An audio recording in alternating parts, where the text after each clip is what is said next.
the first example, I want to share my own research. This is an ethnophotography research on Papuan batiks, or how people in Papua wear batiks in their everyday life. Before I continue to more detail of the explanation of my research on Papuan batik, I will give you some background. This background is more like a social and political background of Papua. So Papua has effectively been governed by Indonesia since May 1963. However, the bargain was one-sided in a number of important ways. The people of Papua were never properly consulted on the issues of their accession to the Republic of Indonesia, and it is highly questionable whether the majority of Papuans were in favor of this political deal. Furthermore, the Indonesian government's counterinsurgency campaign against the Papua Independence Movement, or in Indonesia we call it OPM, Organisasi Papua Merdeka, has seen widespread disruption to the civilization population, including a high number of human rights abuses. In short, Papuan people might have different sense of national identity or nationalism with Indonesia people. And I would like also to give a background what is batik actually.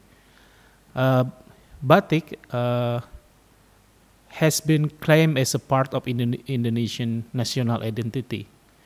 Batik is a method originally used in Java of producing colored traditional Japanese motifs and designs on textiles by dyeing them, having first apply wax to the part to be left undyed. And one of the example of this batik is the one that I wear now. This is batik from Java and from Yogyakarta mostly. Batik proclaimed as a human heritage for oral and non-material culture by United Nations Educational, Scientific and Cultural Organization, or UNESCO, since 2 October 2009. Since then, the 2nd October has been designated as a Batik Day national, as a national Batik Day in Indonesia. Rules and appeals for the use of batik both as a work uniform, schools, or daily use began to be promoted nationally, including in Papua. Papua people began to wear Papuan batik on various occasions, especially worn in the formal scope of work, school, and religious events and parties. It can be seen as a regulation of how to dress, the essence of which is body regulation. This body setting project called batik is no longer intended for elites, but also for the masses of the people. Thus, dressing and shaping body through clothing is an important part of the discovery of formation of objects and the subjects of new knowledge. Clothing is not only to protect the body, but also signal or signs for self-identity. The phenomenon of Papuan batik show the most visible expression of how clothes intertwine with the project of the self, or the project of self being defined in terms of their identity. This photo shows how Papuan batiks are dominated by endemic plant, flora and fauna motifs, or daily tools and material cultures, such as Honai houses. Honai is the name of the traditional house in Papua. Tifa, a traditional drum. Arrows and spears that usually used in their everyday activities. Papuan batik colors are dominated by more vibrant colors than batik motifs commonly found in Java. This picture shows Theo, 61 years old, wears the uniforms of the cooperative administrator in the village in Bopendigo Regency. Theo is one of the managers in the cooperative created by a farm or oil company operating on customary land belonging to the Theo clan. This picture shows Mama Yakomina, 58 years old, poses in the batik shirt. She lives in Muting, Kabupaten Merauke. This batik is the uniform of the church women's organization where she is become a member. And this picture is about Franz, 16 years old, a teenager from the Kamaro tribes on the southern coast of Papua, wears a batik shirt. He walked to the church for weekly worships. At the time, there was a priest visit to the station church where Franz lived. It was an unusual day. Actually, the area where Franz lives is not far from the city. Due to the difficulty of the access and the limited number of priests, worship at the Franz church is usually led by an ordinary people or ordinary man who is authorized by the church to lead the worship. And this picture saw a Papua woman wears a batik with Papuan motifs during the procession of a Station of the Cross before Easter at the Timikas Cathedral Church, Papua. From all those pictures, we can see that one of the important moments when Papuan wearing batik is a religious ritual. Batik as a clothing, in this sense, become a set of assemblage, modification, or body supplement. It has strategic function to form national identity, which is intertwined with the morals, religion, that works to change sin or nudity, become a civilization. Another picture that I want to show you is related to how batik is usually used as a uniform of a formal organization or institution. Number of schools managed by a religious-based foundation also enforce a uniform with the batik motifs. Likewise with the institution government. In addition to the Indonesian Civil Service Corps uniform, the official local government in Papua usually also has a unique batik motif Papua. This picture on the left, you can see a number of junior high school students dance the seka, a local dance on the southern coast of Papua, wearing school batik uniforms. The requirement of the government agency to make a Papuan batik as an official uniform leads to a serious corruption case. A corruption case was found in the procurement process of batik uniforms in Jayapura city government. It worth 1.7 billion rupiah in 2012. So in this case, the make use of Papuan batik as a uniform or as their identity by the government lead to different serious problem. In this case is corruption. On the right, we can see a number of women wearing uniforms, batik shirts, who are member of the Catholic Women Organization, attended a meeting in the hall of the Ena Rotali Parish Church, Vainai, Papua. And this picture is one of the most staggering and very interesting picture also that I tried to analyze. We can see in the middle of the picture, we can see a Papua people wearing batik clothes and standing in front of the stage. And on the stage, we can see the official government elite people who sitting there. And then on the back, we can see that the rest of Papuan people who wears more traditional clothes sitting on the ground. This picture is choir group based on the this picture shows choir group based on Regional Works Unit or SKPD in Indonesia in batik uniforms at the anniversary celebration of Pania Regency in Ena Rotali. This picture clearly shows how wearing a batik shirt in Papua also mean to distinguish between educated elites from uneducated mass.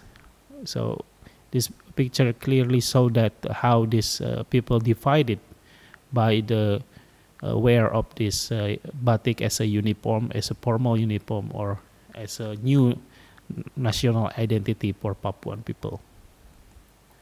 The last picture that I want to show you is a picture of a number of women dance at the wedding party in Jayapura, Papua, wearing uniform batik clothes.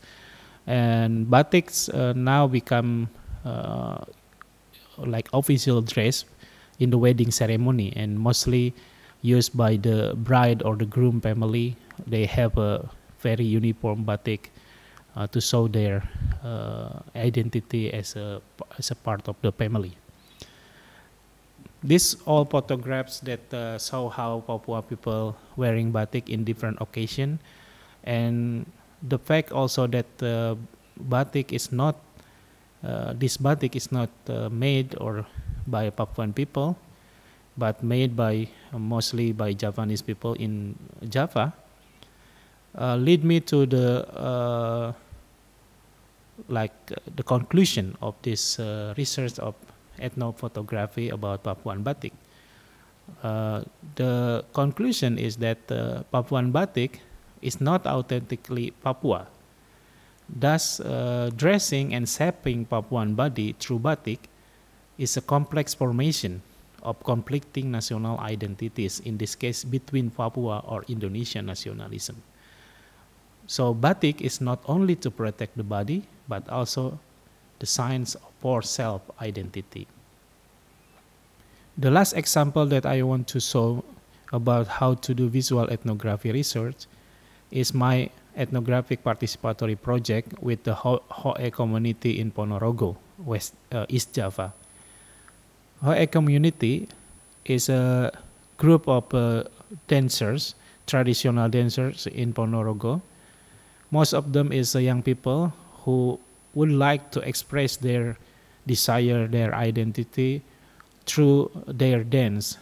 In this case is they call it Jaranan text dance.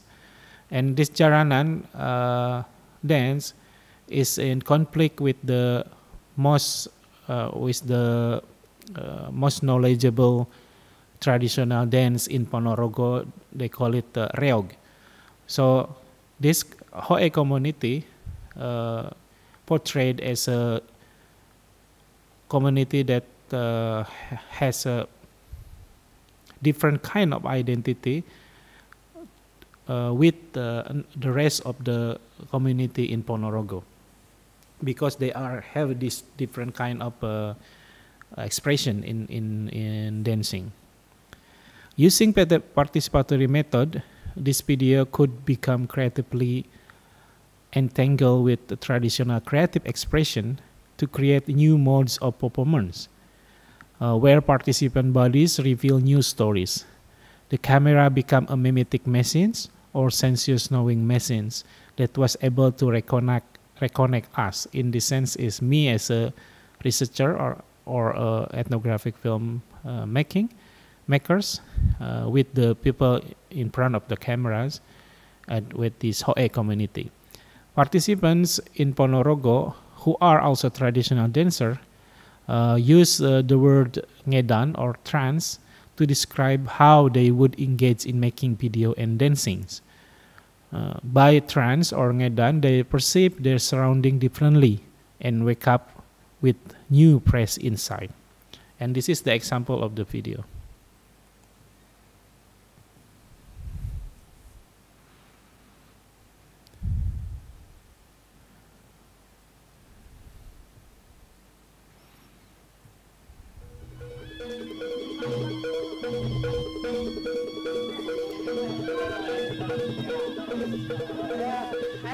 This video using different footage that took by a cameraman and also by me, and combined also with the pictures or footage that took by themselves, by the young people, the members of Hoe communities. And we sit together to think and discuss what kind of stories that we want to tell. And in this discussion, we try to understand and to interpret what is the problem that these young people face. And then by doing this discussion, we can see how this understanding of different kind of cultures can be put together in these pictures, in this film.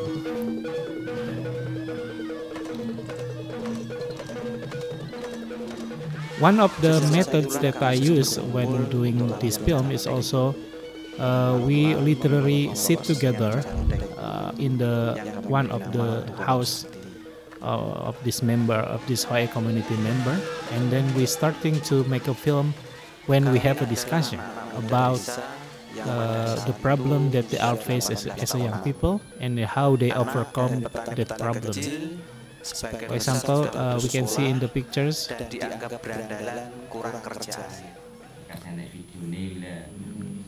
So basically, in this part of the film, we can see people getting together in the small circle, and then we're starting to discuss how these members of Hoe community face a lot of problem related to schools, related to how people in the society perceive them as a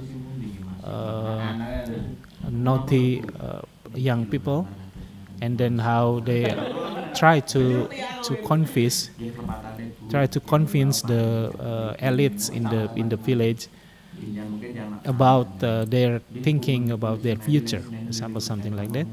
And that this conversation, we build the film through this conversation, and it is mean that this film is a collaborative action that we want to build, and between me as a filmmaker and then these young people in Ponorogo.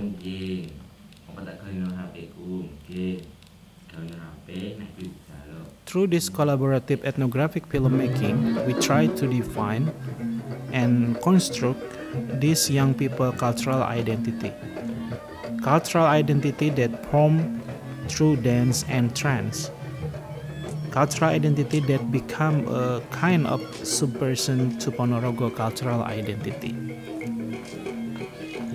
In this lecture, by giving these two examples, one is the ethnophotographic research project of Papuan Batiks, and the second one, the last one, is the collaborative ethnographic research with young traditional dancers in Ponorogo. I hope the participants will have some insights on how to do visual ethnography research in Indonesia. That's all my lectures, and thank you for your attention.